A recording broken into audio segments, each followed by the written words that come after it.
Everything changed the moment I saw myself in the hospital mirror and realized I was alone. At 68, my body had betrayed me for the first time.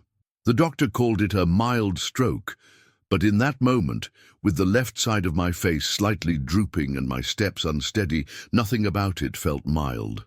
"Mr. Edwards, you can't stay alone for the next few weeks. Do you have any family who can help you?" the nurse asked, her gentle gaze masking her concern. As she packed my small bag, my thoughts drifted to Rebecca, my only daughter. We hadn't seen each other in person for almost a year, though I called every week. Calls she frequently cut short with excuses about important meetings. Since Sarah, my wife, passed when Rebecca was just 8, I dedicated my life to being both father and mother.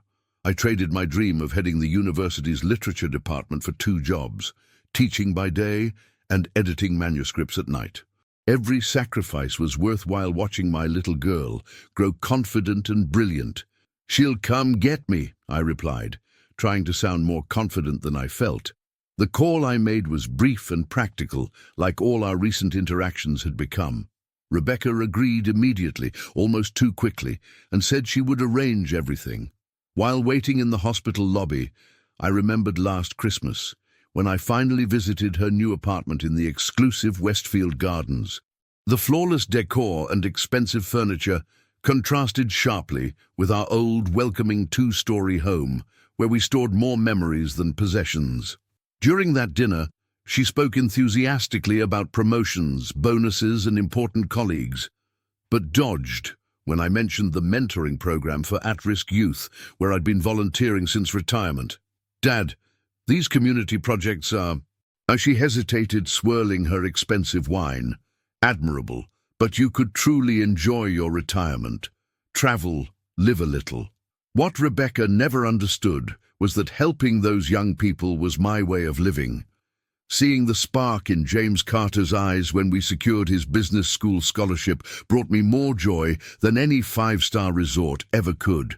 The soft purr of a luxury car interrupted my memories. Rebecca stepped out, impeccable in her navy blue suit, contrasting with my still partially numb face and the cane that now accompanied me. "Hi, Dad." Her hug was quick, almost perfunctory. "Come on. The driver's waiting." On the way to her apartment, between comments about traffic and weather, she finally said what she'd certainly planned since my phone call. "I've prepared the guest room. It'll be temporary, of course. Once you're better, we can look into options more, suitable for your situation." Those words fell on me like ice water. To Rebecca, I had transformed from father to problem to be managed. What I didn't know in that moment, watching the city pass by the car window, was that inside that luxury penthouse, I would discover how far my own daughter had strayed from the values I had worked so hard to teach her. Rebecca's penthouse took my breath away, not with warmth, but with its cold perfection. Floor-to-ceiling windows framed the city skyline, furniture that looked more sculptural than functional, and not a single photo of us together adorned the pristine walls. "The guest room is down the hall," she said, checking her watch. "I have a conference call in 15 minutes. The cleaning lady stocked the fridge, so help yourself." That first evening set the tone for the days that followed. Rebecca left before dawn and returned after dark, our interactions limited to her asking if I'd taken my medication or needed anything, always while typing on her phone. Each time I tried to initiate a real conversation, she'd smile politely and retreat to her home office. On my 3rd night there, I shuffled to the kitchen for tea and found a note. "Having colleagues over for dinner tomorrow, very important clients. Maria will help you prepare." Maria, I learned the next morning, was the housekeeper who appeared twice weekly like a ghost, speaking little English and avoiding eye contact. "I help you look nice," she said, laying out clothes I hadn't packed, new items with price tags still attached. The gesture should have felt thoughtful, but instead underscored how my presence needed to be managed, curated. As evening approached, I heard Rebecca directing caterers with military precision. When she saw me, she paused mid-sentence. "Dad, you look better." Her eyes evaluated me, like I was another detail to perfect before her guests arrived. The dinner party consisted of 4 executives whose names blurred together, all sharp suits and sharper smiles. Rebecca introduced me with practiced casualness. My father's staying with me temporarily while recovering from a minor health issue. At the table, I listened to their conversations about market shares and vacation properties. When one man mentioned a community outreach initiative, I perked up. "I've been mentoring at-risk youth for years," I offered. "There's this remarkable young man, James, who came from nothing and just graduated business school with honors." "Dad," Rebecca cut in sharply, "I'm sure they don't want to hear about your volunteer work right now. Charles was talking about their corporate social responsibility program for tax purposes." The table fell awkwardly silent until someone changed the subject. I quietly focused on my meal, feeling increasingly invisible. As I reached for my water glass, my hand, still not fully cooperative since the stroke, knocked over my wine glass. The red liquid spread across the cream-colored tablecloth and onto the Persian rug below. "I'm so sorry," I began, already reaching for my napkin. Rebecca's face transformed, a flash of something raw breaking through her polished veneer. "For God's sake," she exclaimed, pushing back her chair, "can't you be careful for one night? One important night?" The room froze. Her guests looked down at their plates in collective embarrassment. "You know," she continued, her voice now tight with controlled fury as she blotted the stain, "this is exactly why I've been putting off this conversation. Having you here is becoming an unsustainable burden. I have a career, a life. I can't be a caretaker right now." The words struck deeper than any physical pain I'd ever known. I stood slowly, steadying myself with my cane. "Excuse me," I managed, my voice barely above a whisper. "I think I should retire for the evening." As I made my slow, dignified walk from the dining room, I heard one of the guests murmur, "Rebecca, that was rather harsh." In the guest room, I sat on the edge of the bed, hands trembling. The little boy, whose scraped knees I had bandaged, whose nightmares I had soothed, whose college tuition I had saved for by taking extra editing work. That little girl had grown into someone I barely recognized. The next morning, I found my suitcase packed and waiting by the door, alongside a brochure for Golden Sunset Senior Living. I stood in the lobby of Rebecca's building, my suitcase beside me, feeling oddly calm despite the storm inside my heart. The doorman, Henry, watched me with sympathy as I called for a taxi. "Everything all right, Mr. Edwards?" he asked, noticing my tightly controlled expression. "Just a change of plans," I replied, forcing a smile. "My daughter has important matters to attend to." As the taxi pulled away, I watched Westfield Gardens shrink in the rear window. The irony wasn't lost on me. After raising Rebecca alone, pouring every ounce of my being into ensuring she'd never feel abandoned as I had when my parents died young, here I was, discarded like an inconvenient reminder of her origins. I directed the driver to my old friend Robert's house. We'd taught together for 20 years, and if anyone would take me in without questions, it would be him. As expected, his door opened wide before I even reached the top step. "Frank, what in God's name?" His eyes widened at my cane and suitcase. That night, after sharing what had happened, I sat on Robert's porch swing, memories washing over me like waves. Rebecca's 5th grade graduation, where she dedicated her achievement award speech to me. The countless nights I'd spent helping with homework, then college applications. The pride in her eyes when she got her first promotion. Where had that girl gone? "Maybe I'm reaping what I sowed," I confessed to Robert. "I gave her everything, removed every obstacle. Perhaps I should have let her struggle more." "Don't torture yourself," Robert replied. "You were the most devoted father I've ever known. Sometimes good people raise children who make choices we don't understand." The following week brought physical improvement but emotional deterioration. Each night I'd wake with my heart pounding, Rebecca's words echoing, "unsustainable burden." Had I truly raised a daughter who could look at her father and see only inconvenience? 7 days after what I now thought of as the dinner, I was sitting in a cafe near Robert's house when a voice called my name. "Mr. Edwards, is that really you?" I looked up to see James Carter, no longer the scared 14-year-old I'd met at the community center, but a confident young man in a well-tailored suit. "James!" I struggled to my feet, genuinely smiling for the first time in days. What a wonderful surprise. He insisted on joining me, his eyes taking in my cane, my borrowed clothes, my location far from my home. "I've been meaning to call you," he said. "I've just finalized my first major acquisition since starting my own investment firm. I owe it all to you, you know." "Nonsense," I replied. "You did the work." "The work, yes, but you showed me the path." He studied me. "Sir, forgive me for asking, but something seems wrong.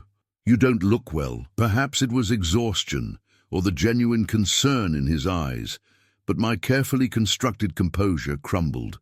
In halting sentences, I shared what had happened with Rebecca. James's expression darkened. "At Westfield Gardens, that's—" He trailed off, then quickly changed subjects. "Mr. Edwards, where are you staying now?" "With a friend, just temporarily," I said, embarrassed by my circumstances. "I see." He checked his watch. "I have a meeting, but I'd like to take you to dinner tomorrow. Would that be all right?" That night I lay awake, wondering what I had done wrong. Had I loved Rebecca too much, not enough? Had Sarah's death left a wound I couldn't heal? For the first time since my stroke, I wept, not for the daughter who had rejected me, but for the daughter I feared I had somehow failed. The restaurant James chose was upscale yet comfortable, tucked away from the bustle of downtown. As we settled at our table, I couldn't help noticing how people greeted him with deference, a far cry from the withdrawn teenager I'd first met. "You've done well for yourself," I observed, genuine pride warming my voice. "Thanks to you." James smiled, then leaned forward. "Mr. Edwards, there's something I need to tell you. I've been meaning to share this for some time, but now it seems particularly relevant." He pulled out his phone, showing me a website for Carter Investment Group. 3 years ago, I established my own firm. We focus primarily on commercial real estate development and property management. I nodded, still not understanding his intensity. "Last year," he continued, "we acquired a majority stake in Lux Properties' portfolio, which includes several high-end residential buildings in the city." He paused, "including Westfield Gardens." The implications hit me slowly. "You own the building where Rebecca lives?" "Not just own. I personally oversee operations for our premium properties." His eyes held mine.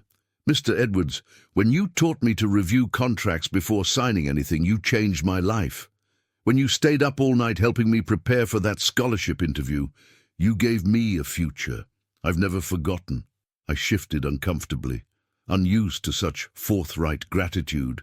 "James, I only showed you a path. You walked it yourself." "Nevertheless," he said firmly, "I'm in a position to help now, and I intend to. First, I have an apartment in our Riverside Meadows complex standing empty. It's yours for as long as you need. No arguments," he added when I began to protest. Over dinner, James outlined what he called standard administrative reassessments being implemented at Westfield Gardens, reviews of lease terms, changes to building amenities, and a significant increase in maintenance fees. "This isn't because of me, is it?" I asked, suddenly anxious. James met my gaze steadily. "This is business, Mr. Edwards. The fact that your daughter treated you shamefully is coincidental to these necessary adjustments." That night in Robert's guest room, I wrestled with conflicting emotions. Part of me felt a flicker of vindication, knowing Rebecca would soon face consequences. The other part, the father who had kissed away tears and celebrated every milestone, ached at the thought of her distress. The next morning I moved into the apartment James had arranged, a beautiful space overlooking the river, more luxurious than anywhere I'd ever lived. 3 days later, the phone rang. "Dad!" Rebecca's voice sounded strained.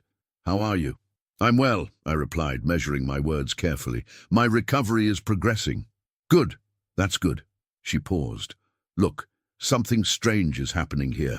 They're raising the fees by 40%, and there's talk of major renovations that might require temporary relocations. I tried speaking to management, but they keep referring me to the owner, some investment group. I closed my eyes, the father in me responding to the distress in her voice. That sounds challenging. It's more than challenging. It's possibly deliberate. Dad, remember that community center kid you used to mention? James something. I looked him up. He owns this building now. My silence must have spoken volumes. You knew? Her voice rose. Is this some kind of revenge scheme you cooked up? Having your protege punish me? Rebecca, I said quietly, I had no idea James owned your building until recently, and whatever business decisions he's making are his own. There was a long pause. I need your help, she finally said, her voice smaller than I'd heard since she was a child. Would you speak to him? For me? The request hung in the air between us, heavy with implications. For the first time in years, my daughter needed me, not my money or my service, but my intervention. The irony wasn't lost on me. I'll see what I can do, I promised, not yet knowing what I would actually say to James, or if I should say anything at all. The next morning, I called James and asked to meet. We sat in a quiet corner of the park near my new apartment, watching ducks glide across the pond. She called you, didn't she? James asked before I could speak. I nodded. She wants me to intervene. And will you?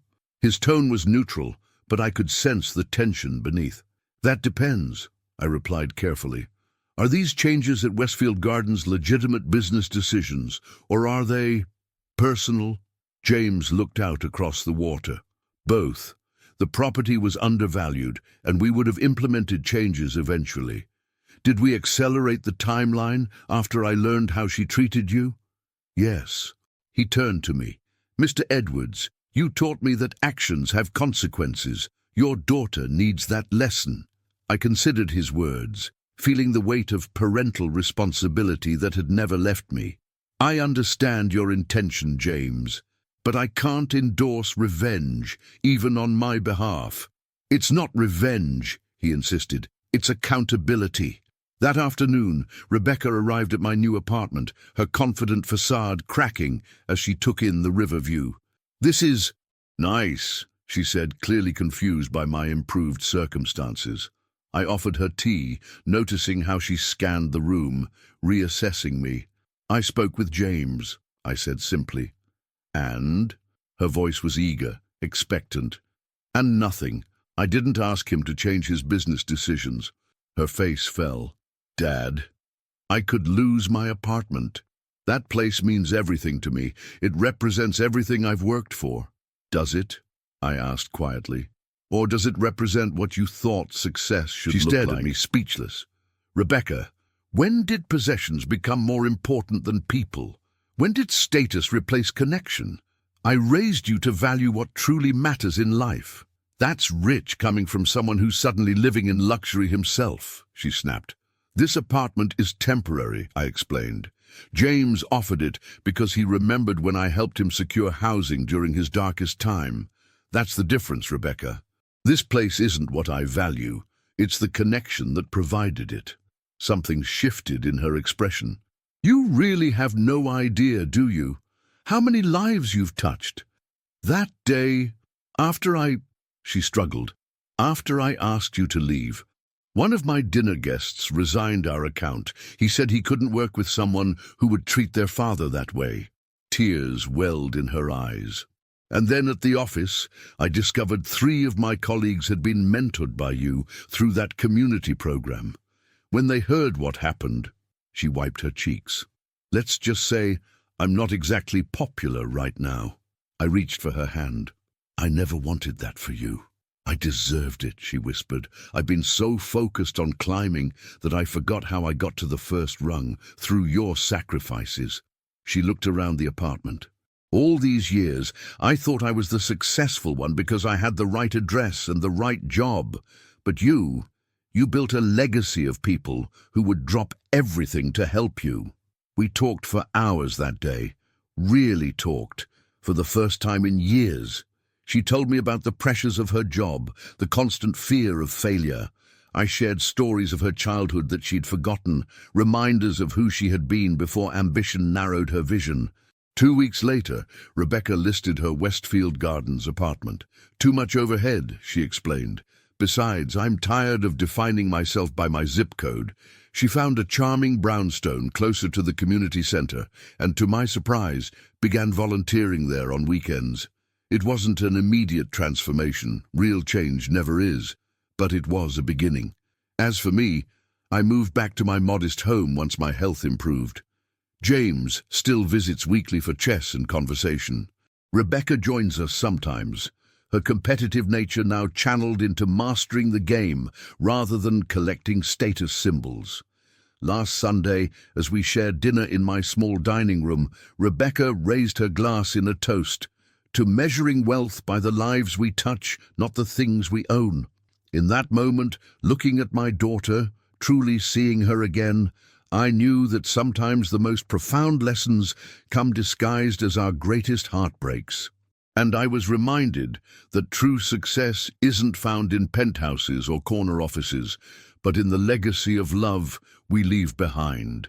If my story resonated with you, I'd be truly grateful if you'd like this video, subscribe to the channel, and turn on notifications. Your support means everything to this old man sharing his journey.